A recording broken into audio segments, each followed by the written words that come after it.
From Page to Frame, the literary soul of Indian parallel cinema. By Adoor Gopalakrishnan and Girish Kasaravalli in conversation with Archana Vasudevan. Join your hands and welcome the speakers on stage. Such a pleasure to be here on the dais with two veterans of Indian cinema, Sri Adoor Gopalakrishnan sir and Sri Girish Kasaravalli sir. I'm too humbled to be sharing the dais with both of them today. We'll straight away get into the session without further introduction. Adoor sir, I'll start with you. When we started talking about this particular topic, from page to frame, the literary soul of Indian parallel cinema, before coming onto the dais, I wanted to have a conversation with him because I didn't want to make a fool of myself on stage with such two veterans who've done so many films, and I just have one film in my name as a writer. So I spoke to him for a couple of minutes and I asked him, sir, what should we talk about and what should we not talk about on stage? And he said, okay, what's the topic? And I think the topic itself is not that right. Should we start with that, sir? Because the topic says the literary soul of Indian parallel cinema, and you had a different take on it. Shall we start with that? Adoor, sir? Yes. Well, thank you very much for this introduction. Is it all right? You can hear? Am I audible? Am I audible? Yes. Now I have some problem with this term, parallel cinema. I don't think we are making parallel cinema. We make cinema. Actually, there is, we all try to, both Girish and myself, we have been making cinema, not parallel cinema. We are not parallel to anything. Because the rest of them are making commercial films, rubbish films, and all those qualifications can be given to those films. We are trying to make cinema. Our effort is to make cinema. And cinema, the pursuit of filmmaking is a very noble profession for us. It's a very important profession for us. And we firmly believe cinema has its own language, cinema has its own function in a society, particularly in a society in transition. So it has a responsibility to the audiences. And the most important thing of all is that we respect our audiences. We do not take them for unthinking people, incapable of intellectual capabilities. No. We think we are responsible to every member of the audience, irrespective of place or time. So what we are trying to do is a very important social function. Filmmaking is a very important social function. And we don't use it for making money because we don't see it as a business. We see it as creative endeavor, nothing less than that. So some journalists in the long past, as soon as there were a different kind of films were being made, they termed immediately parallel. We have to screen our films in the same cinemas. We have to use the same equipment that the others use, and there is no separate audience for us. We have to depend on all the infrastructure, but that is commonly used by everybody. So where is the parallel thing? Only thing is that most of the time, when you don't have what is the common imagination of a film should be like, you should have songs, it should have comedy, it should have fights, and all kinds of things. And they think they are very unavoidable factors. They are not. For us, no. For us, what is important is to have a conversation with the audience. We are sharing certain experience with our audiences. We have certain experience, worthwhile experience to be shared with the audiences. So we are addressing the fellow humans, fellow society to to see our work and appreciate it, and in fact, to carry it as a part of their culture. You don't forget the film that you see inside the hall. You carry it with you. And we also think the cinema should make you think. There is a dictum that I remember Mrinal saying that if you try to make the audience think, you will fail, because the audience doesn't want to think. But we are trying to do that very difficult job of trying to make the audience think. It's very, very important for the audience to think. If you don't think, then what is the meaning for our thinking? It becomes meaningless. So I am very, very pleased and honored to find, even in this dim light, the light is on us, that's why I can hardly see you. But I imagine there is a good audience before me. But I feel very honored that you all came to listen to us. This is very important, and especially this is mostly a young audience, which is even better. This is a remarkable, I should start by saying that this is a remarkable festival where earlier, before we came on the stage, it was, my friend Sukumaran was quoted here as calling it a cultural festival. Yes, in all sense. It's a very beautiful festival which has been conceived, and it is very, very gratifying that the audiences have responded to this festival so well, so overwhelmingly. So the organizers are encouraged to do better and better in the coming years. So let us congratulate the audiences, the organizers, and also the people who support it. So I think by way of introduction, I've talked too much. I am sure you would like to listen to Girish. This, as Adoor rightly pointed out, this term, parallel cinema, is not coined by us. It is coined by the film critics for their convenience. In fact, in India, they earlier used to call it as art cinema, and later it became parallel cinema. I would rather prefer a parallel cinema than art cinema. Art cinema has a connotation which is very derogatory. In other parts of the world, like in Europe, they call it art cinema. In America, they call it indie cinema, independent cinema. So it's for their convenience, And we make films, as Adoor rightly pointed out, so that we want to say something, communicate with the audience and with the viewer, and share our views. The only difference that only factor that differentiates between serious cinema and the popular cinema is that in the mainstream cinema, they look at audience as a consumer. This is basically a market strategy, and the terms and the philosophy they adopt is actually the markets. Whereas we don't do that. For us, it's in transactional analysis, they say, adult to adult communication. It's not, this one to child, adult to child. It's adult to adult communication. We try to do that. While making films, what we are trying to say is that I look at this particular situation from this angle. Please come to this one and let us share. If you have difference of opinion, we accept it. But this is the way of exchanging ideas. So that's why in Sanskrit as aesthetics, they don't call it as viewer or audience. They call it sahrudayas. So that's what we are trying to say. All right.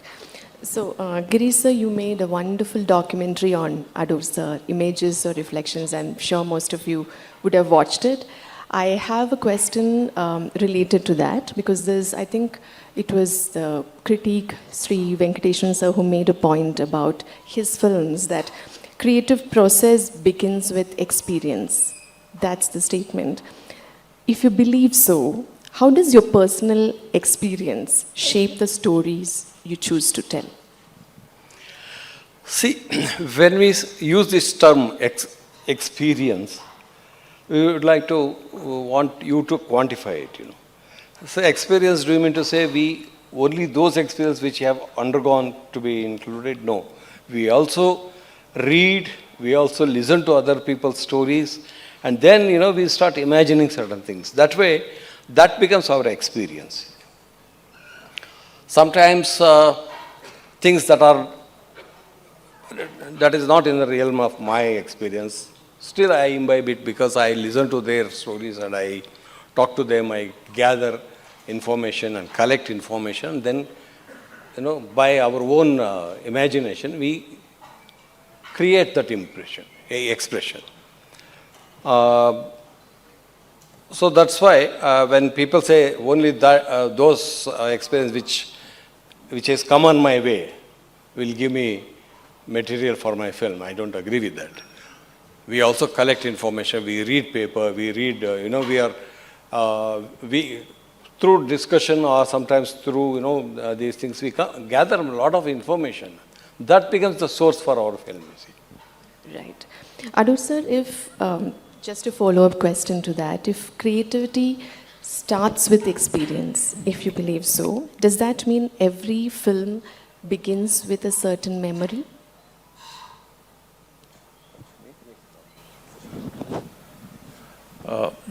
Before answering your question, I want to say that there are much wrong things about the nomenclature. Usually, in our context,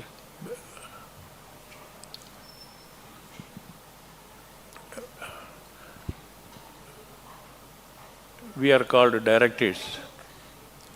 It's a very wrong term. We are filmmakers. We are not film directors. Film director immediately means, it's a term actually, if you look at the history of cinema and history of theatre, it's a term borrowed from theatre. So we are not just directing anybody. We are making the film. This is a big difference between directing and making. So I hope I can say Chalachitrakara. Is it right in Kannada? In Malayalam we say Chalachitrakaran, filmmaker. So we belong to that category where it is like, I can tell you, a lot of people say this actor is there, that the other actors is there, so many people are involved in it. How can you call it your filmmaking and all that? It is like an architect building. So many people are involved in the construction of the building. But it is his plan, his vision of how the final structure should look like. The same thing is true of the filmmaker. He is involved, but you don't see him. The layman thinks the actor does the role himself. People think that they create the film, they are the makers of the film. But we are the makers of those actors. No, the actors are made by us, actually. Because sometimes, even people who do not even realize they are acting, they are brought in and they are used. We use the technology of cinema to say a certain thing in very strong, very, very close-ups, in very lengthy shots, in various ways with different lightings and different times of the shooting, etc. We can manipulate figures, their acting, their poor performances can be improved. So you don't have to necessarily be a great actor, like in the theatre. In the theatre, the actor has to emote. There is a continuity for him in acting, but that is absent in filmmaking. What we do is, after having written the script, we cut it into pieces. We really cut it into pieces, breakdown. They call it breakdown. It is broken down into different locations and scenes. If an actor has been booked for 3 days' work, those sequences will be shot first. If he is a busy actor, immediately his things will. There is actually the actual making of the film is not in a chronological order. Finally, because you have the one man has the vision. None of the actors have a vision of what they are doing. They are just doing for that particular scene, that particular role. So I tell my actors, whether important or unimportant in terms of public idea about them, I tell them, you are not acting to an audience. You are acting to me. You have to satisfy me. If I am happy, you don't tell me I am happy about my performance. Don't tell me. I have to feel happy. So you are acting to me. Whereas the general audiences in the theatre believes it is the actor who performs on his own, and he has been acting like that. How wonderful! The more artificial and the more concocted the acting is, they clap and enjoy much more. So there has been the practice of the so-called directors asking, acting the performers, more strength, more, put it more, louder. The expression should be, all that. So the poor actor does that and he looks vulgar on the screen most of the time, because actually you have to really behave as an actor, I tell them.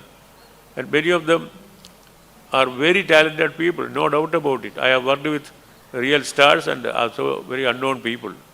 They have potential. They are very potential actors.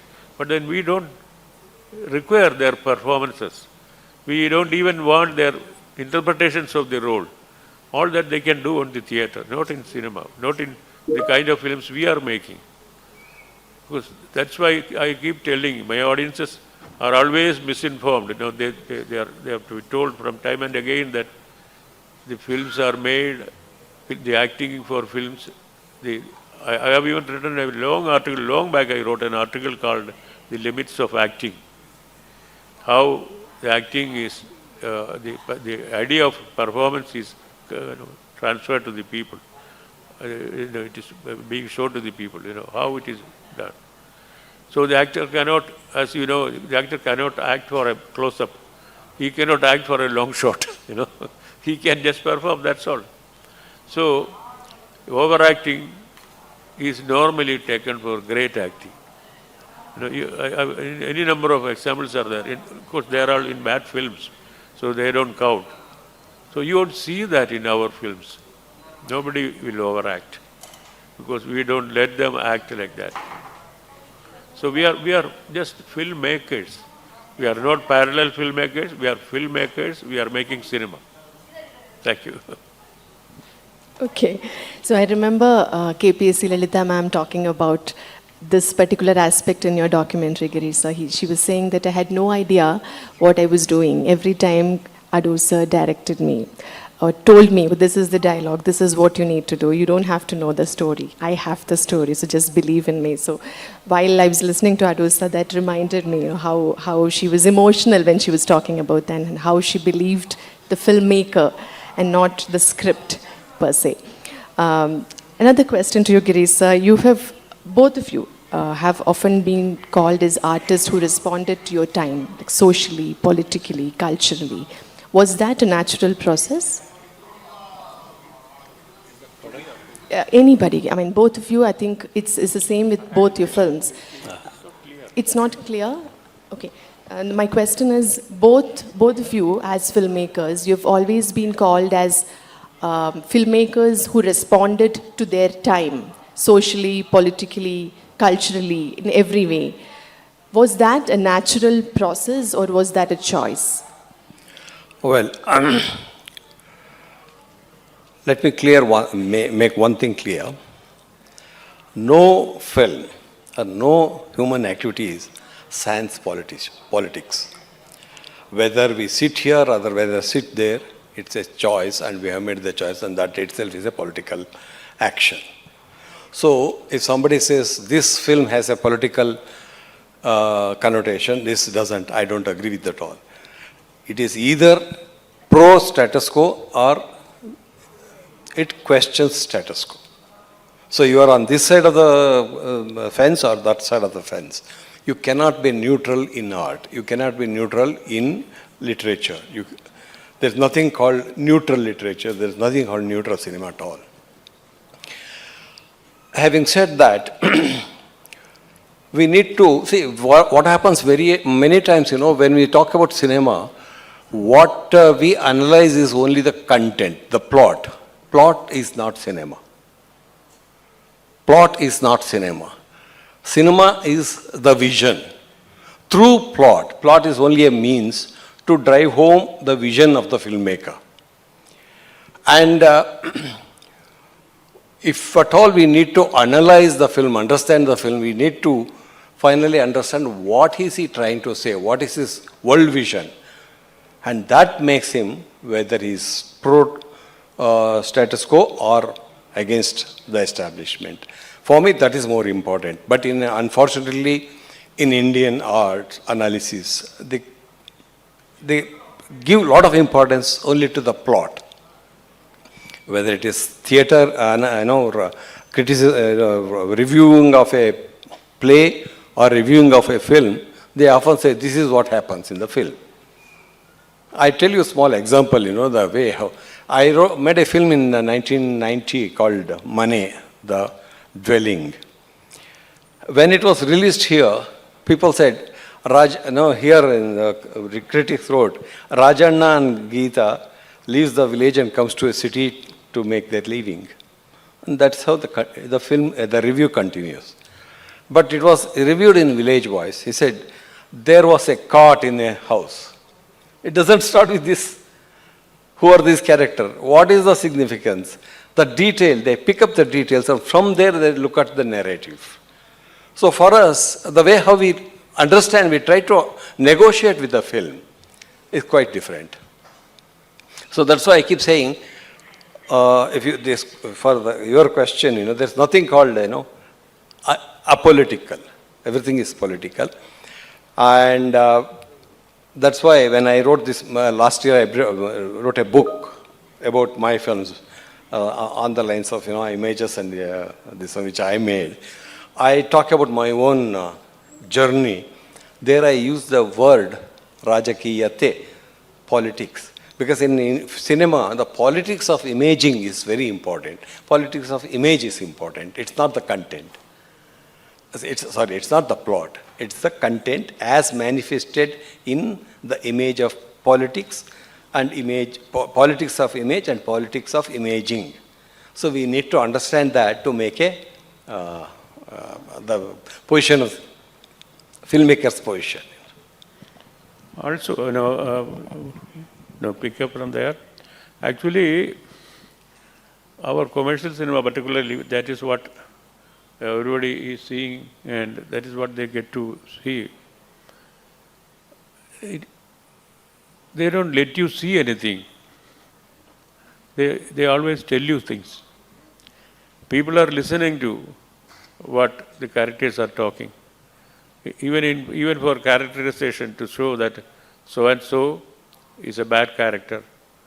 So, as an intelligent audience wouldn't want that to be told. It has to be shown in his acts, in the way he speaks, he behaves with others, everything about him. It should come through that. So basically, you go through a life lived by these characters, so that you identify with them, you travel with them. A good filmmaker will do that. He will pose a question in the very beginning, because basically these films are not about status quo. In fact, it breaks status quo. It questions status quo. It disturbs the things. The audience should get disturbed with each vision of these films, each viewing of these films. It's very important. Otherwise, it becomes commonplace. It is boring. I personally don't like to make a film which I already made again. it should be a challenge to me. Then I think if it is a challenge for me to make this film, it should be a challenge to the audience also. It's very important. It refines them, refines their taste, refines their attitude to life and things. And also look at commercial films as it is in line with what is expected always. You go to see a commercial film to see what you already know about. Nothing, you don't carry anything with you after the film. So you are very happy, things are fine. So they were in love, there were many obstacles. Finally they got together. And the parents are happy and they are also happy. This has been going on. But then, when this idea of everything being fine, when it is questioned, that is the first way to think about things differently. We live in the midst of several things, that goes on around us. But we don't watch them. We don't observe them. These films, with keen observation, brings to your notice that this is life. This is living. This is living in a society. This is what we are not getting in our real life. How will you get it? In short, it will make the audiences fit to face problems. Instead of you are, there's a saying that poor people, they have worked, toiled all the day and they want to forget about all that. That's a very dangerous thing. They should not forget any of the experience. Any experience is well worthwhile to make, draw lessons on. It's very important. So no experience is a bad experience. So if they have toiled during the day, in fact, what they come for entertainment, anyway, what I'm saying is they should not be bored with what you are showing. It's very important. It has to be told in a very interesting way. It should be people, as Girish was explaining, the plot is there to take you along, because the audience should be asking, what is next?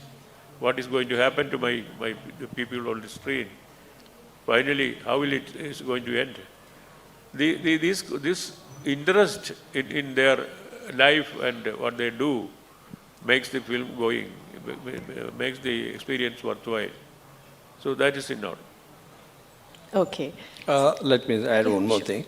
See, this is saying that a good film, for that matter, good art, makes the familiar unfamiliar and unfamiliar familiar. So that's, I think, this one of all the works of art. To quote Oscar Farhadi's famous quote, a good work of art should be like a pebble that gets into your shoe. So it constantly keeps on pricking you, so that you think about that there is a pebble, there is this one in the shoe. So that's why a good work will make you reassess your conceived perception of the real. We are all conditioned to believe certain things as real, but a good work of art will ask you to reassess that. So that's why there's the main difference between the serious cinema and the popular cinema is that popular cinema constantly keeps on driving the plot so that you are hooked to find out what happens next. A serious cinema never tells you what happens next. It addresses the question, how does that happen? There is a difference between what and how. These films tell you how it happened. That's one of the reasons why in some films, especially films of Bresson, in the beginning itself, you know what is the end.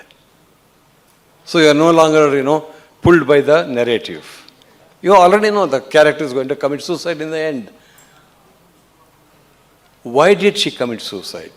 That's how the film opens up. Right. So touching upon the concept of artistic freedom specifically, this is something that I always think about as a beginner in films. So when your film deals with an idea or a movement that is kind of against the establishment, how do you deal with it? Because I know both of you as fearless filmmakers, have you had that kind of a problem? Have you ever thought about it while making films? Because this is something that's pricking all of us right now when you kind of, any idea or any movement, if it is against the establishment, how do you deal with it, is my question. It's actually, I'm not exactly answering you, but I was thinking about in the Indian ethos, people are going to watch a performance. For instance, Kathakali. Those people who are used to watching Kathakali, they know the stories. They know the stories. So they are not going to see Kathakali to find out what happens at the end. No. It's the performance, how you perform. Girish was saying, our films are about how, not what. I am trying to further explain that. See, nobody goes to understand what happens at the end, whether Duryodhana will be killed or not. No, that's not the idea. Idea is how it is performed. That is in the Indian ethos. It is within our Indian aesthetics. No performance is to understand the plot structure. In fact, if you ask me, there is somebody who in the 16th or 17th, 18th century did an analysis of the plots of all plays and performances like this. And he marked it down to 36 plots. His name is George Polty. George Polty analyzed all the stories and said there are only 36 plots and that is all. So you can say only 36 stories. But then each work of art is not about the plot. It's about how it evolves, how beautifully it evolves, like a opening of a flower, how it is happening. It has to happen like that. So every bit of it is beautiful. At the same time, there is a fruition at the end. And again, to quote somebody like Godard, he had said, it should have a beginning and end. And then he says, not in the same order. So, see, it's all talking about the how, not about what you are trying to say. But what you are trying to say comes out at the end.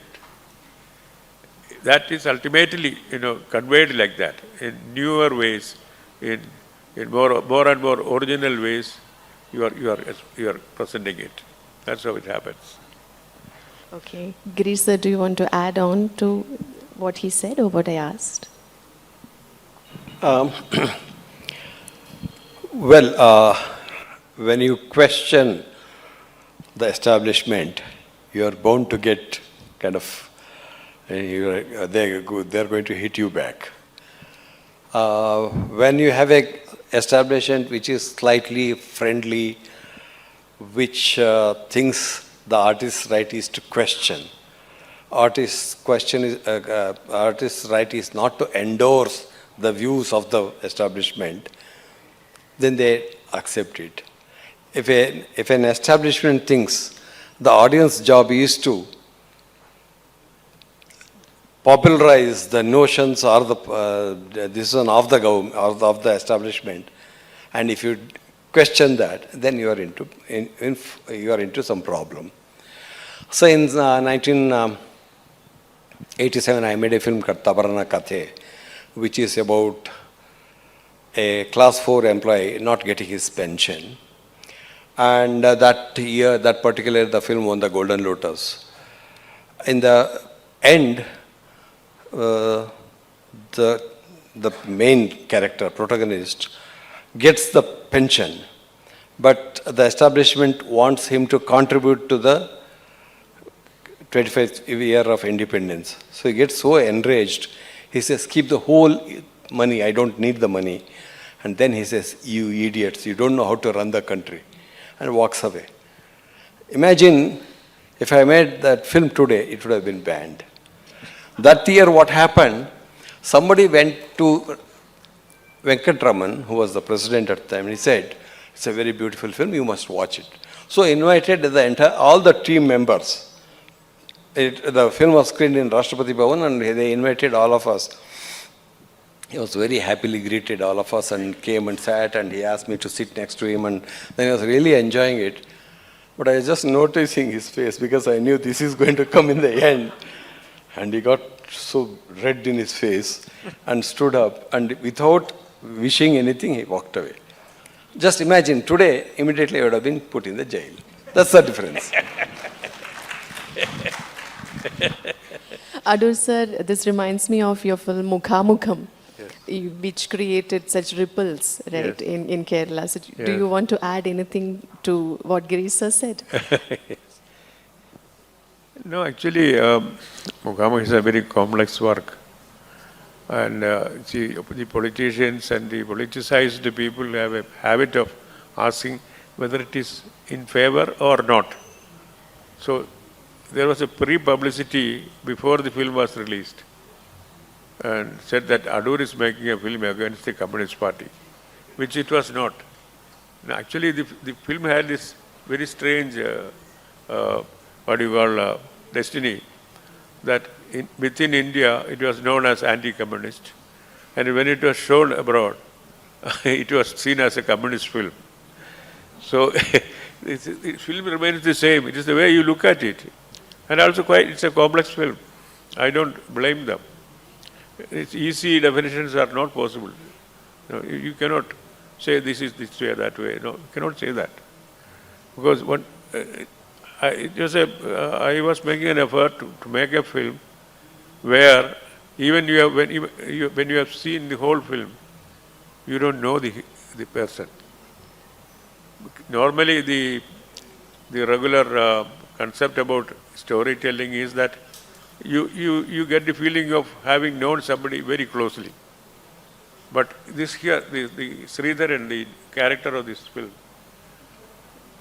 the audience would never know. They have been given no chance to know who he is. It's a completely different way of looking at characterization and performance. So I had this very interesting response, absolutely opposed responses to the whole same film. And for a long time I was considered an anti-communist, but I'm not I don't belong to any party. I don't follow any party. I consider a free person. I consider myself a free person. I'm not anti or for. I think I have to keep this freedom. Even while I'm criticizing something that a government does. The only difference is when the Congress government was in power, there also I done a lot of criticism against many of the things, but they never considered me anti-Indian. But today, if you say something, as he said, you can be put in jail. you can be immediately be dubbed. That is this rule. You can be punished. You can be imprisoned without any trial. That's a terrible law. It's a law against the people of this country. So, as a citizen, I'm speaking about it on the stage. So, as a citizen, we are being terrified. Yes? So somebody else is deciding whether you are a pro-Indian or against India. Somebody else is deciding. Right. All your films, Girish sir and Adoor sir, adapted or not, like taken from someone else's story or your own story, they all have a local flavor. I mean, they were all very local, but they reached the international audience all the time, all the films, without, sparing nothing, right? Like all the films. How did you do that? Is it because of the how you treated the how factor, like you said before, or was there a different mantra or a magic that you did in your films to make it international with your local stories? Well, I think we all believe that the local is the universal. We don't think there is something called universal, which is not local. If you see, finally, a film communicates or talks to the audience through experience. If you can make an experience concrete, experience become real, then it communicates to anybody. Otherwise, why would we appreciate a film by, say, Ozu or Kurosawa, totally alien to our culture? Why is Iranian film so popular today? Even the people who are not familiar with Islam, this one, they still like those films. Your film, The Ritual, Gatishraddha, right? Restored recently. Gatishraddha is doing very good, going around the world today. Yes. And Anantmurthy, it's based on a short story by Anantmurthy. Anantmurthy has a very nice story to narrate. It's a story about a Brahmin community, but he used it in his class when he was in Michigan, And he thought it won't communicate because it's a purely a Brahminical story with Brahminical connotations. But one Irish student came to me and said, "It's my story." He said, "How?" I said, "I have experienced all these things." So that's why in the documentary by O.P. Srivatsava on me, Anantmurthy says, by being local, these filmmakers becoming universal. And if you try to become universal, you neither reach universal nor the local. That's his argument. All right. So after all these years of storytelling, right, through cinema, what continues to motivate you, Adoor sir? If you're going to do a film tomorrow, what is it going to be on? What makes you continue to make films? Yes. Yeah, it's my ego. I take great pleasure in making a film and showing it to the audience. Every time, believe me, every time I make a film, I believe that, my God, everybody will come to see it. And every time it doesn't happen. At no time it has happened. But I'm happy there is an audience coming to see these films. So, as a filmmaker, it is our ego to make films and show it to the people. Because our life is devoted to filmmaking. We have devoted our life to filmmaking. So even if you are not in your youth, still you have something to say. There's a film made, the last film of Kurosawa. He had titled it Not Yet. He was very old when he made that film. And it's about an old man, fighting against things.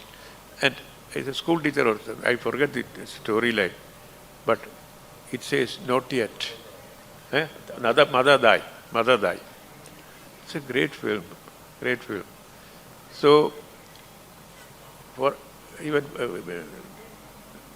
Girish is 10 years younger to me, but as for me, I say mother die. One last question. Do you feel that the kind of cinema you have stood for still has a future? Do you feel that the kind of cinema that you have stood for still has a future? The kind of films that you have made? If you look at international cinema, even today, there are many number of filmmakers making these kind of films. If you look at Indian cinema, even in India, there are a lot of youngsters who are making brilliant films. So that keeps my hope alive. I'm not pessimistic. So look at, the 50s and 60s. There were one Ray, one Ghatak, one Snen, and next, nobody. But today, you may not have an equivalent of Ray, Sen, but you have filmmakers emerging from all across India. There are filmmakers even from places like Gujarat, and Northeastern. Northeastern filmmaking is actually making lots of interesting films. And also, you look at youngsters; they are all coming up with fresh ideas and brilliant. They're experimenting with the medium. They're not, following the traditions, but they're breaking away from the tradition. They're trying to find new idiom. They are finding to find new way of expressing. So that makes me very, optimistic. Adoor sir, my question wasn't clear to you, right? My question was not clear. Should I repeat? Okay, no, I was asking. You don't have much time anyway. I don't have time. So should we just go to the audience and take their questions? Yes. Yes? Okay. Audience, do you have questions? Who are you asking this question to? Adoor sir?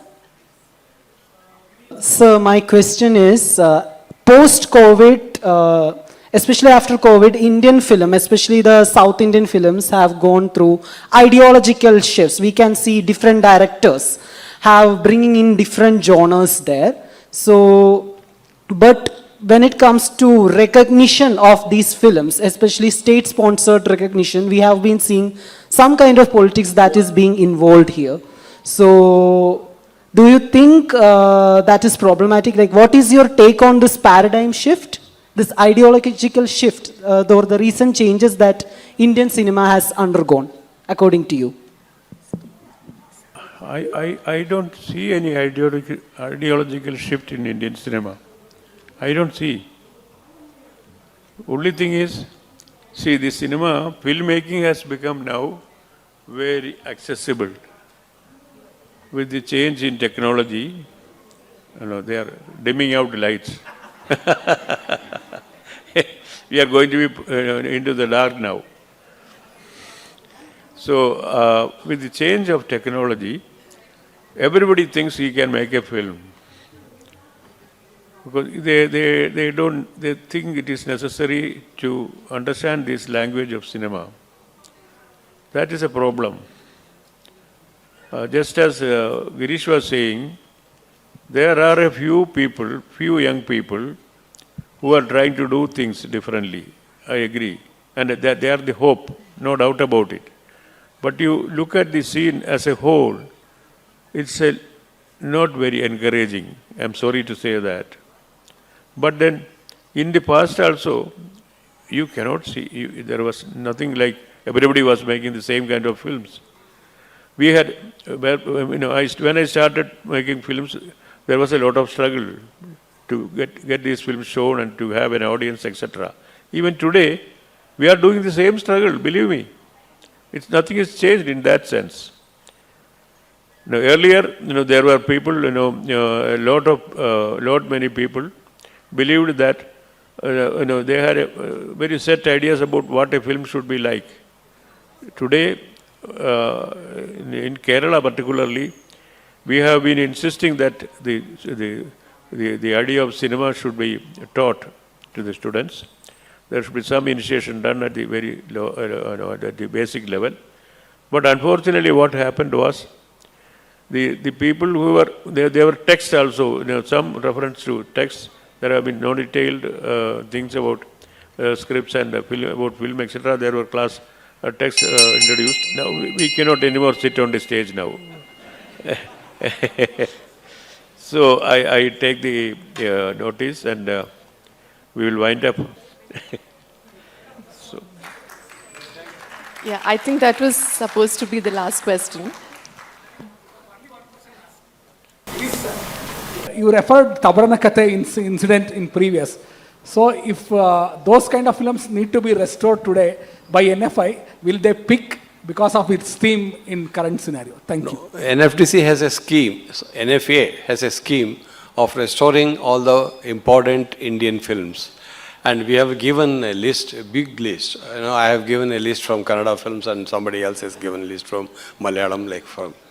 Whether they take it or not, it's left to you. Because now NFA has been merged with NFDC. So the whole, if NFA was there, they would have probably taken up these projects. But now it's left to NFDC. NFDC being a corporation, the priorities are different. Now we will be thrown out. Yeah, so thank you so much. It was a pleasure to be here. You are a wonderful audience. Thank you very much. Thank you, madam.